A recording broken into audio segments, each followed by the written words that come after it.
So for all you people who have been following me ever since the beginning, there was one video I did about 3 years ago where I talked about the history of G4 Tech TV, and I talked about many shows on there, but there was one in particular that I slept on. A show by the name of Code Monkeys that appeared during the latter years of G4.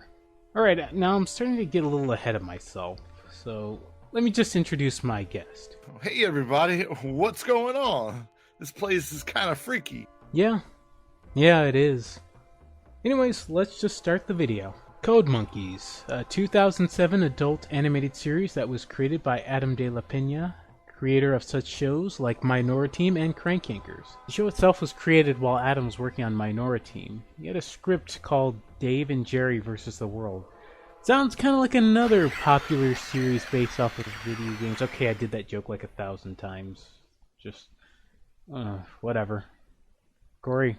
After getting the rights to use Jonathan Colton's song of the same name, he changed the title to Code Monkeys. After shopping around, he settled on G4 to broadcast the show on July 11th of 2007, which is the perfect fit for the show since G4's entire premise was tech and gaming. At least it used to be, until they decided to air reruns of Cheaters all day. Who the heck wants to watch that show? If you want to know who's cheating on somebody, all you gotta do is, stick a GPS on them or something. You'll find out your answer.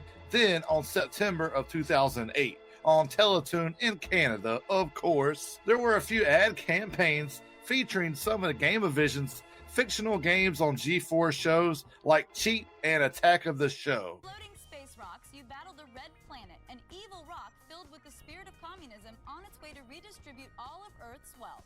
Destroy all the space rocks, but allow Mars to crash into Earth on Stage 9 to unlock a playable Mars. For more information about the player pack, visit Gameavision.com. I'm Kristen Holt, and you've been cheating. It takes place in the early 1980s and follows Dave and Jerry, two game devs who work at a fictional game company by the name of Gameavision. Dave, who is the wild card of the two, usually starting or escalating the conflict of the episode, while Jerry is more of the serious and level-headed of the two. And it's basically just them trying to survive their new boss, Mr. Larity.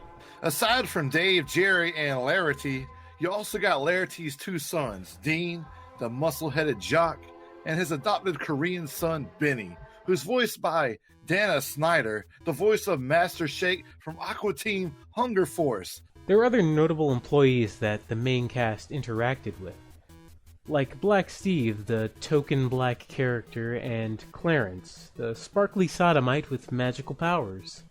You'd think that this would be considered an offensive stereotype of gay people, but this is pretty much how most people write LGBT characters nowadays. I mean, how else are you gonna know that they're gay if they don't announce it? Though one of my favorite characters would have to be Todd. He's basically your typical 30-something-year-old virgin who's obsessed with D&D, and is hated on by basically everyone at Gameavision, because he's so IQ compared to his pleb co-workers. He's also voiced by Dana Snyder as well, and it's probably one of his funniest characters since Master Shake. Wow. This is what Rush must have felt like after they recorded 2112. Todd, you are a genius. Thank you, my little and only friend. What's up? Here's the deal, nerd. Either you, Dave, or Jerry's a thief. Mere mortals steal. But I, a god, can only create. What does that mean?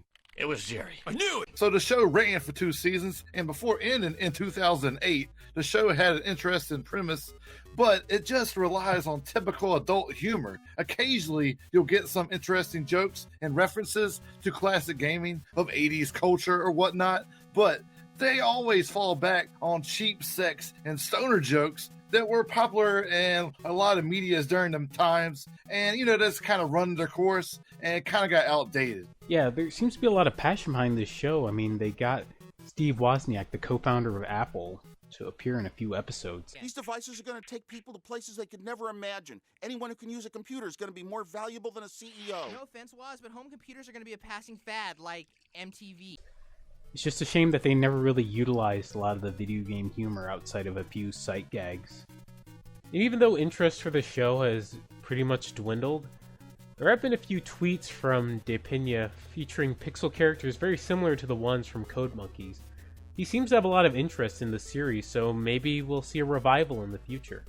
Whoa, hold on.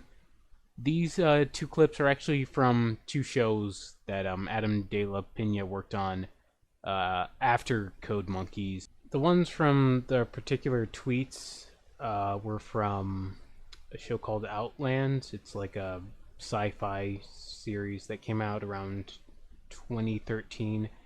And then he worked on another show called Your Dungeon, My Dragon, which is kind of like a fantasy series that came out 1 year prior. And they're both on geekandsundry.com. Glad I picked up on this mistake, because yeah,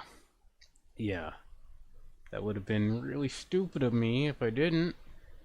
So anyways, yeah, back to the rest of the video.